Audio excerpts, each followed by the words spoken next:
Someone asked me in response to one of my videos, what are the sort of things that you look at all day long when you're trading? So I thought I'd just quickly show you my office, which I've just set up. It's brand new setup, really, and it's looking a little bit better. It's not quite finished. So I have on this big screen, you have the major currencies, the euro, the pound, and the Japanese yen, and then the dollar index, DXY, Swiss franc, and Aussie dollar. And on that screen over there, I've got stocks, NASDAQ, S&P, and I've got a few of the tech names, Microsoft, Tesla, Apple, Nvidia, and I swip and swap those as I go along. And those are streamed from these laptops, which I can change.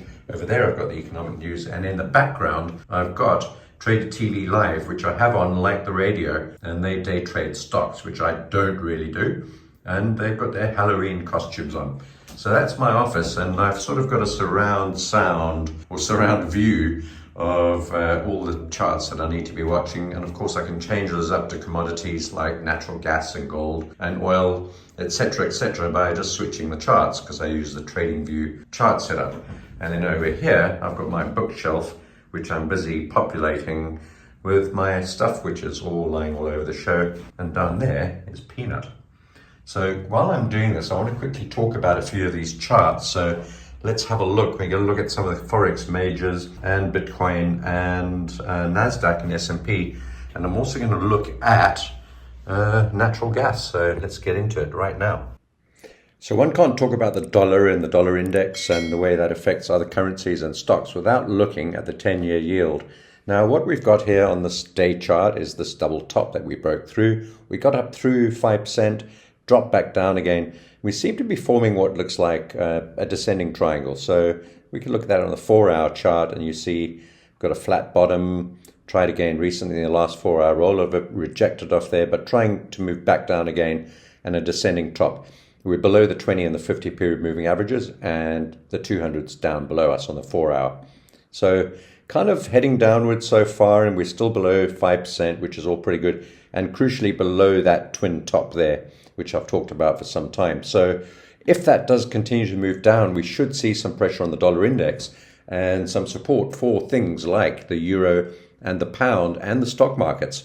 So that's where we are on that. We'll keep an eye on that. Bitcoin will depend a lot on a whole bunch of different things, including whether this has now become a safe haven play and whether we're going to get a pullback, depending on where the markets go and what the dollar does. We've got the Fed coming up tomorrow, and we've got the non-farm payrolls on Friday. So two crucial things, not just that the Fed isn't going to raise interest rates, 98% probability, but what they're going to say afterwards regarding future interest rate hikes. And I don't think we should even think about interest rate cuts right now. I don't think that's on the table at all. So, but what they say in that conference or question time afterwards, and what we see with the jobs, something that the Fed's very keen on watching at the moment. So that's going to affect Bitcoin and all the markets. I think if we could get a pullback down to about 31,000, which I don't think we might get, have a look at my previous video, which I'll link at the end of this one, and see what you think about that. But I think at the moment it's probably too high to be buying. It's probably too bullish to be selling. So standing aside on Bitcoin. Natural gas, on the other hand, there goes Peanut the dog, shaking and trembling. Natural gas at the top of the channel. Now, it's not the place to be buying, I don't think. It's not to say that we might not get another surge higher, but I'm waiting for a pullback. You saw my short video, and the analysis in the last video on natural gas. I'm looking for a pullback to either $3.15 to $3.20, which is where this little gap is over here. If you can see that. This little gap here, a little gap fill. We filled that gap above us that we left behind on the weekend with today's rally. Whether this is going to top out here or not, a lot of people are asking me, should we be buying? Should we be selling? People don't know. I think just stand aside. There are plenty of other things to be trading right now. And natural gas is at the top of the channel, but it's bullish. Could break through. But it's also at risk of falling back into support. As I said, $3.15 to $3.20. I don't like $3. Perhaps as a potential support level. I think if we get to $3, we're going to get down to the most important level on this chart still, and that's the 285-ish level, this red line in the middle here, where we tried to get through so many times and then surged up, came back to touch it, where we bought again, and we got out near the top here. We got out at 350. So I'm still holding that Oanda arbitrage type trade, by the way. That's edging higher as this is, and I think we'll get to 330 or 340 on that one. So I think from the moment, if you're not trading that sort of thing, if you haven't caught up to the current front month futures price with your dealer or your broker, you might want to hold on to that. Then it's not worth taking a position at the moment. And then WTI, I've just moved stop losses on this to lock in $2 profit. We've already taken half of this on profit. And I think we could still pull down to our target, which is down here at the 200 period moving average and this horizontal support line. We've already reached that first support, bounced off it, come back down again. We're testing that now.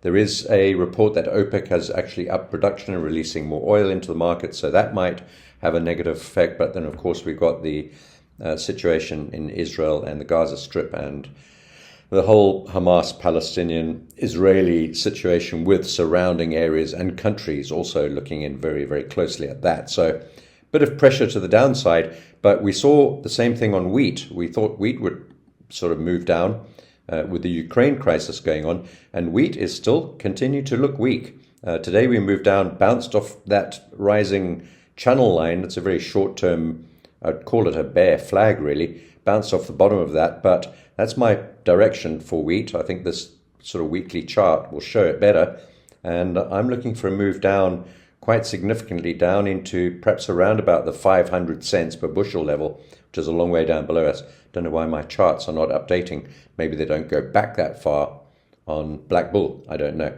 Anyway, you can have a look at the other futures charts to verify that. And then sugar, we're still short on sugar. Whether we'll need to get up to the top path or we're going to follow the bottom path, these two red paths, I don't know, but we've got up to that trend line that we broke. Today, we just touched it, fell back down a wee bit.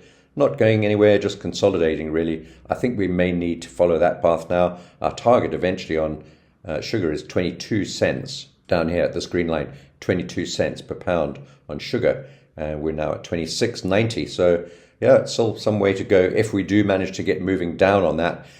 Gold, I don't have anything on. I want to wait for a pullback into these moving averages and then channel top. Whether we'll get that or not, I don't know, because we've got all this turmoil and financial market in turmoil as well going on. So let's see how that goes.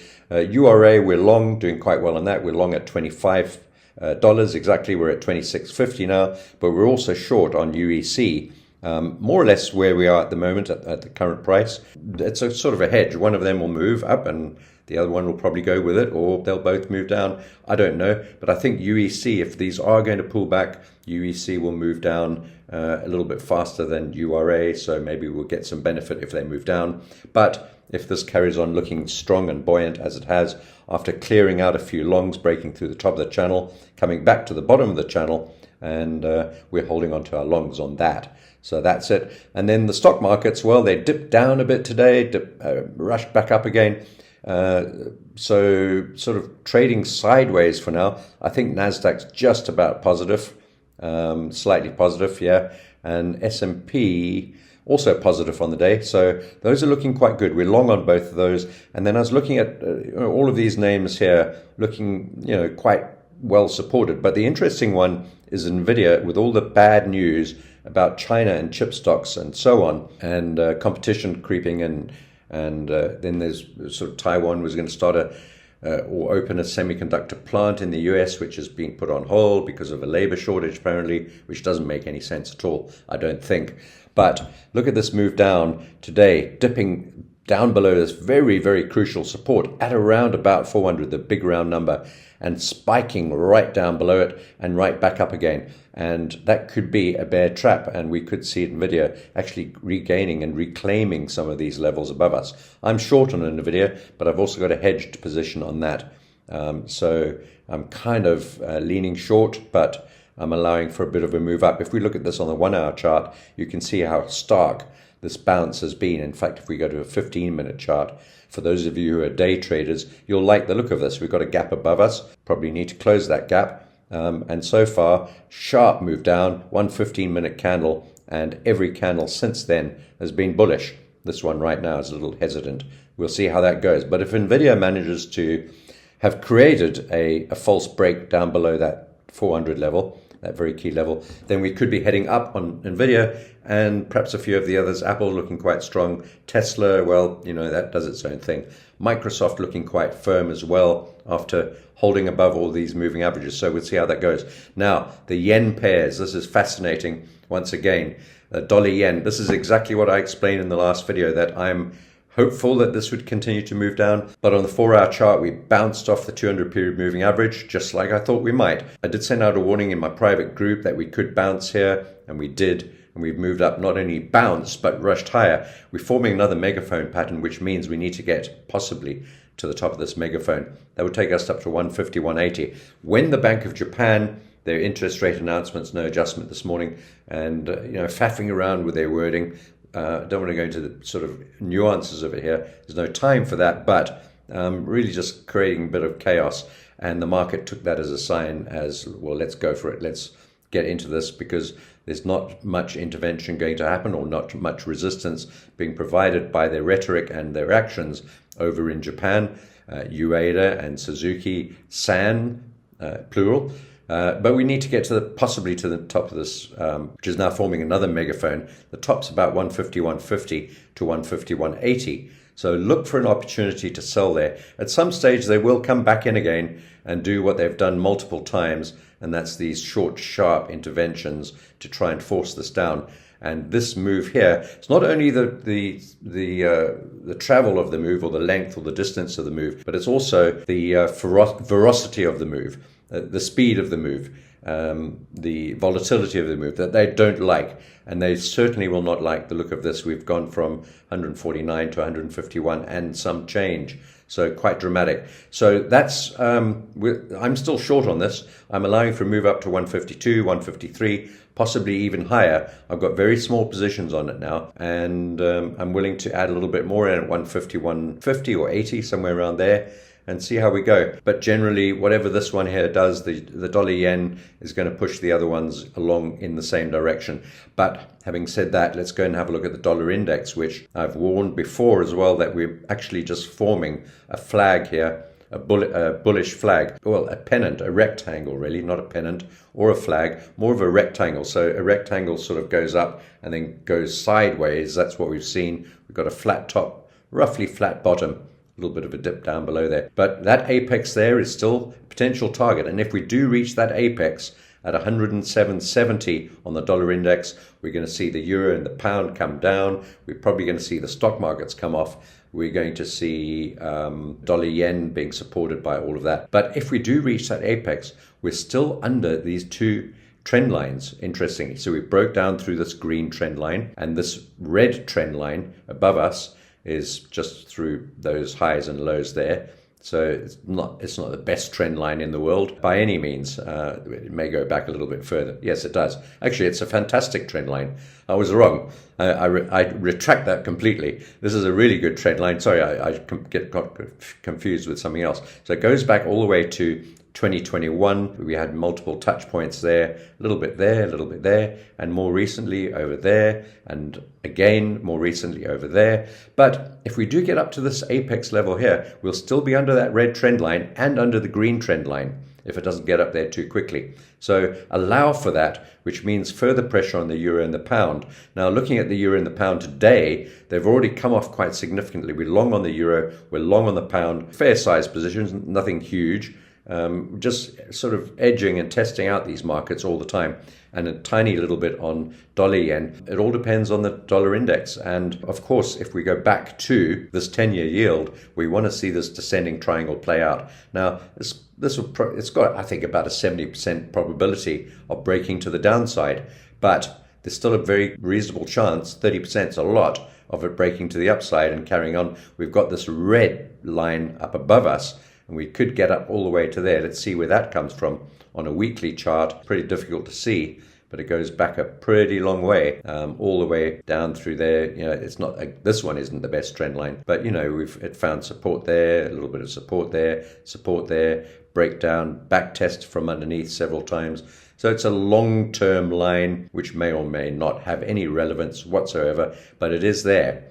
And we have to allow for a move up to that. It all depends on what this dollar index is going to do, whether there's an inclination, whether there's a a desire in general for the markets to rush into dollars. There is a good argument for them wanting to do so because of interest rate differentials, carry trades, and a flight to safety, strangely enough. And let's not get into politics right now, but when there's war and chaos and trouble in the world, people start to buy dollars and dollar-denominated assets. That's it. I just wanted to show you my office, what we've got going on the charts in general. There's not much more news coming out today. We've got a speech by the ECB a little bit later on. And then tomorrow, which is Wednesday, we've got a little bit of news coming out of the EU. We've got the ADP employment change, which is going to be important. We've got the ISM manufacturing index. We've got the JOLTS job openings, which has again become an important number. And then much later on in the day, way after the markets open, sort of in the middle really, 2 hours before the market closes, we've got the Fed interest rate decision and the Fed press conference tomorrow. And then if you're about to take a breather, well, Thursday is probably a good day to take a breather, although we got the JPY 10-year JGB auction on Thursday. We've got more jobs on Thursday, more unemployment from the EU, but then and jobless claims on Thursday. We've got natural gas, all that sort of thing coming out, stocks change. And then on Friday, we've got the non-farm payrolls, which is going to be a massive number because there's not going to be a lot of faffing around and excitement about the US interest rate decision, the Fed. I think we already know what that is, but we don't know what the jobs number is going to be. We've seen blowout numbers on the NFP month after month after month and then readjusted downwards. What are we going to see this time? That's going to be a big number. Oh, and by the way, if you've enjoyed this video, please press the like and subscribe buttons. I'd love you to be part of our online community here over at YouTube. Take care.